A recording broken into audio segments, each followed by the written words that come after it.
Why were you fired? 9 things you should never say, or else you might fail. Hi, how are you? I'm Romulo Gutierrez. This is the Job Room channel.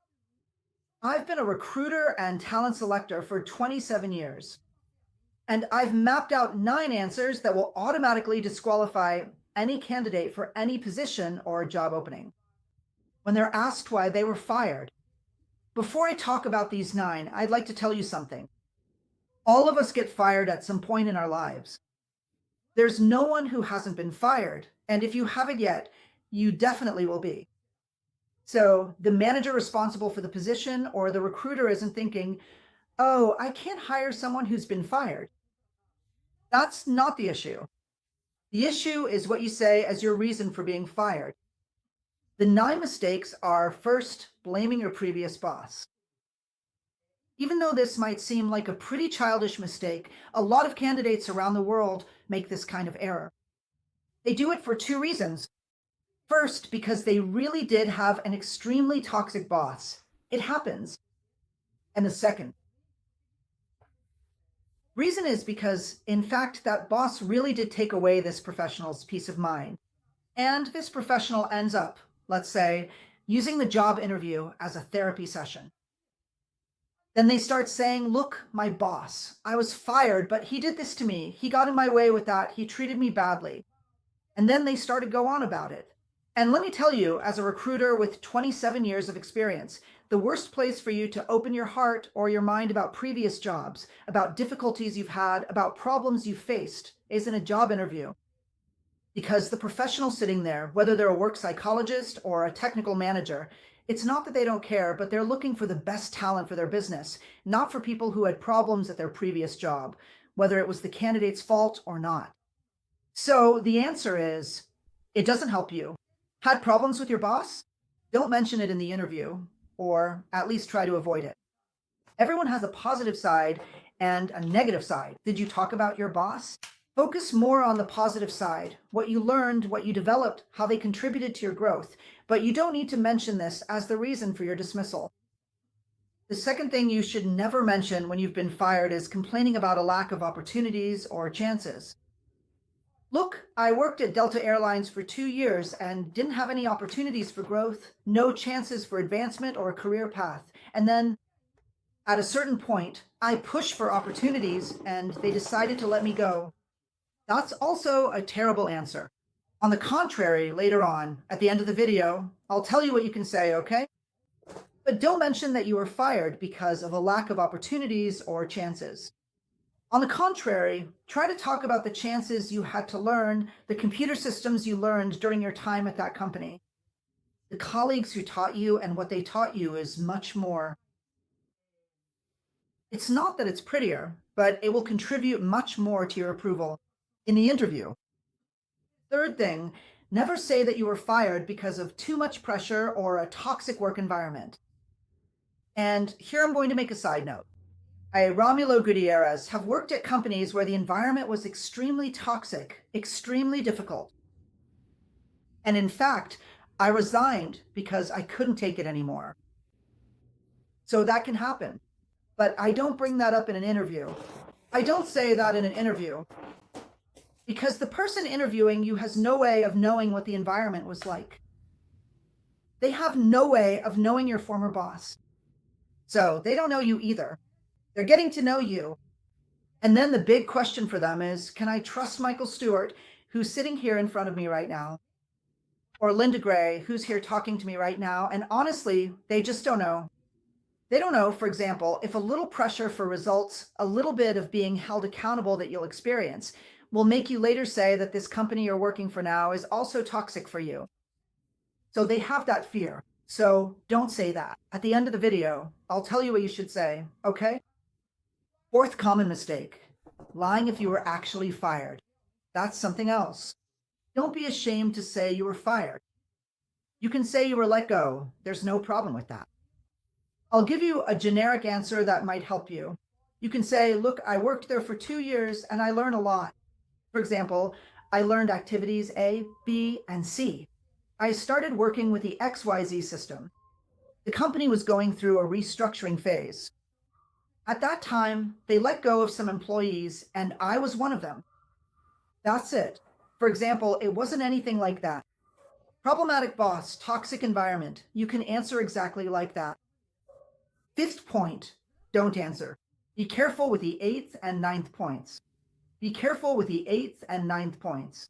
Fifth, unresolved personal issues. This is even a humanitarian issue, but it's a reality. I'll give you an example. I was let go because I was having a lot of health problems and couldn't keep up with my work deliveries. I was fired because I had depression, I was emotionally unwell, and I couldn't work. I was fired because my mother was sick and I was taking care of her. The big question for those conducting the interview, in our case, recruiters and department managers, is this: have these problems already been resolved? Will the candidate be able to get through this? Unfortunately, we're human too, and we worry about these problems happening again. Can I trust that if I hire this person, they won't have these issues again anytime soon? So, my tip is, if those were the issues, try to give a different answer or show that the situation has been resolved. I'll give my own example. When my father got sick, I had a really hard time working, and my father passed away, and I took care of him. But at that time, if someone asked me, hey, why were you let go? For example, I wasn't actually fired because of that. I could say, look, my father was going through a very serious health issue. I had to take care of him. And there were some goals at the company that, because of that, I wasn't able to meet, and I ended up being let go. But then, 2 months later, unfortunately, my father passed away, and now I'm looking for a new position. So, see, unfortunately, my father passed away, but I won't have that problem anymore. You understand what I'm saying? Keep that in mind. Now, let's move on to the sixth tip. The sixth one. Before I go on to the sixth tip, if you want to do interview coaching, live and online interview simulations to really test your answers and see what we can improve, just click the first link in the video description and also in the first comment, okay? It's a secure, Hotmart link. There you can check the type of service you want to hire, how many interview simulations you want, the times you want to do them, and you can schedule everything 100% securely through the Hotmart platform. All right, let's do an interview and see if you need to improve a lot of things. Here in the Diable Room, videos are never missing and never fail. There are new videos every Wednesday, 1 in the afternoon, there are new videos for you. All right, so subscribe, leave your like, and support this project. Sixth forbidden answer.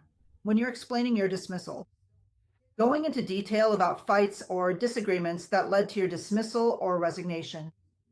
So, a disagreement with a coworker, a disagreement with a client, a disagreement with a supplier, and that led to your dismissal. And remember, we humans are social, interactive, and emotional beings. There are days when we have little patience. There are days when we're more on edge. Me, for example, I'm from Rio de Janeiro, Brazil, but I'm the son of Spaniards. My parents are Spanish. We have hotter blood. It's in our veins. More. Anyway, we get more worked up. My culture, the carioca, which is what we call people from Rio de Janeiro, Brazil, is more laid back, but I was raised by Spaniards, so this can happen to anyone from any culture. I mentioned Spanish, but I could have mentioned another. But don't go into detail that you were fired because of some argument that happened. That can also happen, like I said, but the recruiter or manager who's interviewing you might think, but could that happen here too? That's not a good answer. Seventh, no.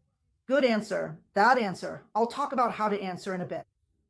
Lack of adaptation with no context. So, of course, there are jobs or positions we adapt to and others where we end up not adapting and have a harder time. Can I say that I was fired or that I quit because I couldn't adapt? It depends.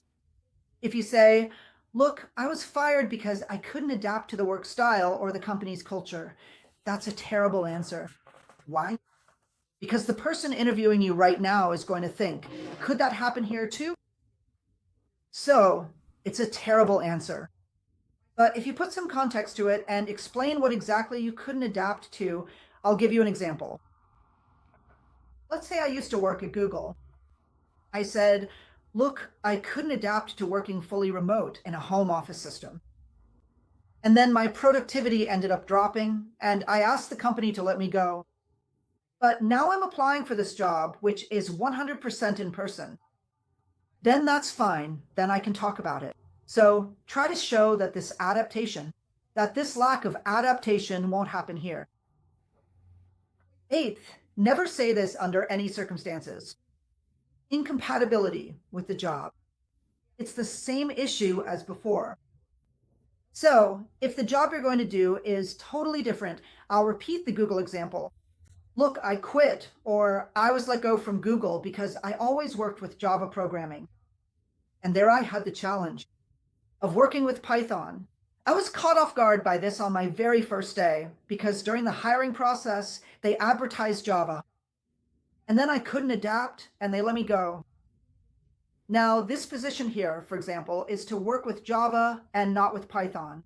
In other words, this job really is what I'm going to do, so I could even mention that. But if I don't explain, that's also a terrible answer.